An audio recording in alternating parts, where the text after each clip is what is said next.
মোহাম্মদপুরে গত 6 মাসে যদি মোহাম্মদপুরের কাজ আপনারা দেখেন যে ঢাকার যে কোনো জায়গা থেকে এই অঞ্চলের কাজ সবচেয়ে বেশি অগ্রাধিকার দেওয়া হয়েছে। আমরা ব্ল্যাক লিস্টেড করেছি অনেক ঠিকাদারদেরকে, আমরা ঠিকাদারকে ক্যান্সেল করছি। তো সুতরাং আমরা অ্যাক্টিভ আছি। বর্ষার সময় ঢাকার রাস্তাগুলোর কিন্তু আপনার ক্ষতিগ্রস্ত হয় এবং প্রচুর পরিমাণে জনদুর্ভোগ তৈরি হয় এবং আমরা অনেক কমপ্লেইন পাচ্ছি। তো স্বাভাবিকভাবে আমরা এগুলো রিপেয়ারের জন্য কন্ট্রাক্টর নিয়োগ করি, কখনো কখনো আমরা নিজেরাও করি এবং যখন খুব বেশি ইমার্জেন্সি হয় তখন আমাদের কন্ট্রাক্টর পর্যন্ত আমাদের যেতে হয় না, আমরা নিজেরা মাঠে নেমে যাই। এবং এই কাজগুলো করার ক্ষেত্রে আপনারা আগেও দেখেছেন যে এগুলো কাজ রাতে করতে হয় এবং এটা সরজমিনে তদারকি করলে কাজের কোয়ালিটিটা অনেক ভালো এনশিওর করা যায় এবং এটা গুরুত্বপূর্ণ। সুতরাং যেটা জনগুরুত্বপূর্ণ কাজ সেখানে আমি মনে করি যে আমার উপস্থিতিটা খুবই এটা গুরুত্ব বহন করে। আমরা ধারাবাহিকভাবে মোহাম্মদপুরে গত 6 মাসে যদি মোহাম্মদপুরের কাজ আপনারা দেখেন যে ঢাকার যে কোনো জায়গা থেকে এই অঞ্চলের কাজ সবচেয়ে বেশি অগ্রাধিকার দেওয়া হয়েছে এবং এখানের জুলাই অভ্যুত্থানের পরবর্তীতে দেখেছেন যে এখানকার যেই কাজগুলো অমীমাংসিত রেখে কন্ট্রাক্টররা পালিয়ে গিয়েছেন। তার পরবর্তীতে আমরা প্রায়োরিটি নিয়ে প্রত্যেকটি রাস্তার ভিতরে মোহাম্মদপুরের তাজমহল রোড, সলিমুল্লাহ রোড থেকে শুরু করে যতগুলো রোডে সুরকিও ছিল না সেগুলোকে কিন্তু আমরা একদম কমপ্লিট করে জনগণের চলার উপযুক্তি করেছি। দ্বিতীয় হচ্ছে যে আজকে যে জায়গাতে দাঁড়িয়েছিলাম আজ থেকে 3 মাস আগেও এখানে দিনের বেলা গাড়ি পার হতে মিনিমাম আধা ঘন্টা থেকে 1 ঘন্টা সময় লাগতো। এখন কিন্তু এখানে 15 মিনিট, 10 মিনিট, 5 মিনিট সময়ও লাগে না, আমি এটা গ্যারান্টি দিয়ে বলতে পারবো। সেটার কারণ হচ্ছে যে আমরা এখানে এসে দীর্ঘ সময় আমাদের ট্রাফিক ডিপার্টমেন্ট, আমি নিজে স্বয়ং এসে আমরা দেখে ডিএমপির সাথে কথা বলে আমরা এই ডাইভারশনটা ইনোভেট করেছি এবং যেটা রেজাল্ট আপনারা পাচ্ছেন।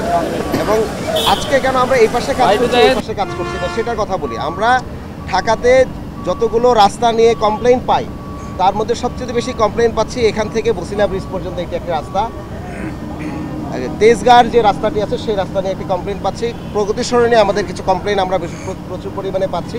মিরপুর সড়ক নিয়ে যে মেইন রোড যেটা গাবতলী পর্যন্ত সেটা নিয়ে অনেক কমপ্লেইন ছিল।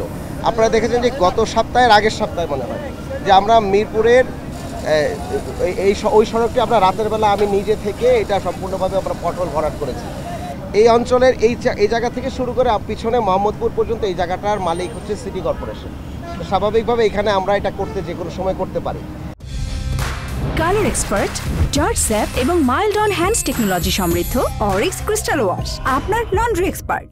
এখান থেকে বসিলা ব্রিজ হয়ে যে রাস্তাটা এটা রোডস অ্যান্ড হাইওয়ের রাস্তা। তো স্বাভাবিকভাবে আমাদের ওইখানে ইনভেস্ট করার কিংবা কাজ করার ক্ষমতাটা আমাদের নাই, রাস্তা যেহেতু আমাদের না। কিন্তু আমরা কি করেছি, আমরা এবং ডিএমপি মিলে আমরা রোডস অ্যান্ড হাইওয়ের সাথে গত 2 মাস ধরে আমরা বারবার মিটিং করেছি, করে আমরা এইটার একটা প্রকল্প পাশ করিয়েছি এবং টেন্ডার হয়ে গিয়েছে। তো সুতরাং এই কাজটাও খুব দ্রুত ধরবে। তো সুতরাং সমন্বয় করে কাজ করছি।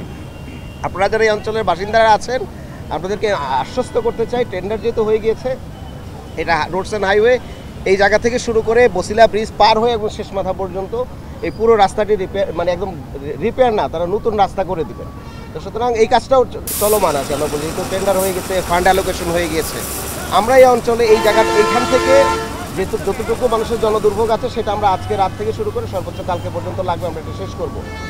এবং তেজগাঁ নিয়ে যে কমপ্লেনগুলো বারবার আসতেছে গণমাধ্যম থেকে, তেজগাঁর বিষয়টিকে মাথায় রেখে আমরা গত মাসেই টেন্ডার করে দিয়েছি। আশা করি আগামী মাস থেকে কাজ শুরু হয়ে যাবে। তো সুতরাং তেজগাঁ পুরো করিডোরটি একদম পর্যন্ত 7 রাস্তা থেকে শুরু করে গুলশান পর্যন্ত যে ভাঙাগুলো আছে রাস্তার সেটাও একদম পার্মানেন্টলি সমাধান হবে, কারণ আমরা রাস্তার পুনর্ভাবে করার জন্য আমরা টেন্ডার করেছি। এছাড়া যে জায়গাগুলো আরও আছে, ছোট ছোট যে জায়গাগুলো আছে সেটা এভরিডে আজকে রাতেও অনেকগুলো জোনে কাজ হচ্ছে। আমি এখানে আসার আগেও পল্লিমা সংসদ, তারপর আরও অনেকগুলো জায়গা জনগণের সাথে আমার কথা হচ্ছে, তারা আমাকে ছবি পাঠাচ্ছেন, আমি দেখছি।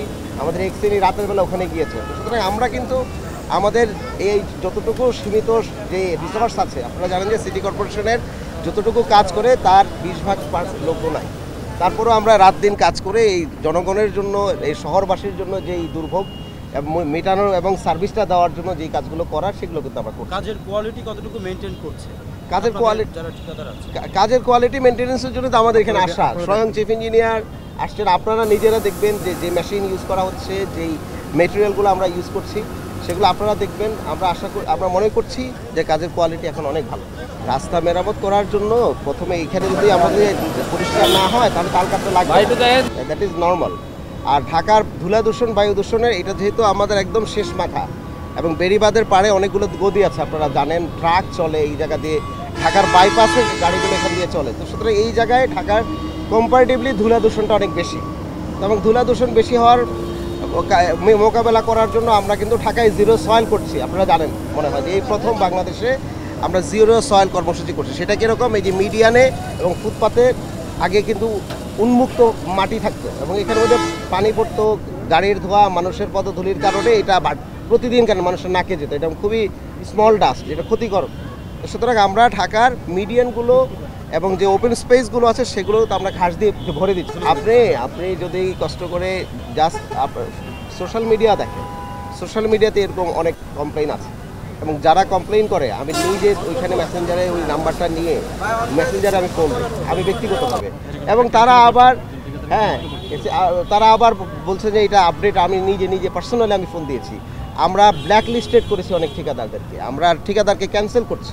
তো সুতরাং আমরা অ্যাক্টিভ আছি, এটুকু আমরা বলতে পারি। এবং আপনাদেরকেও আমরা আহ্বান জানাবো, যদি কোনো অনিয়ম পান সরাসরি আমাদেরকে জানাবেন, তারপর দেখেন আমরা অ্যাকশনে যাই কিনা।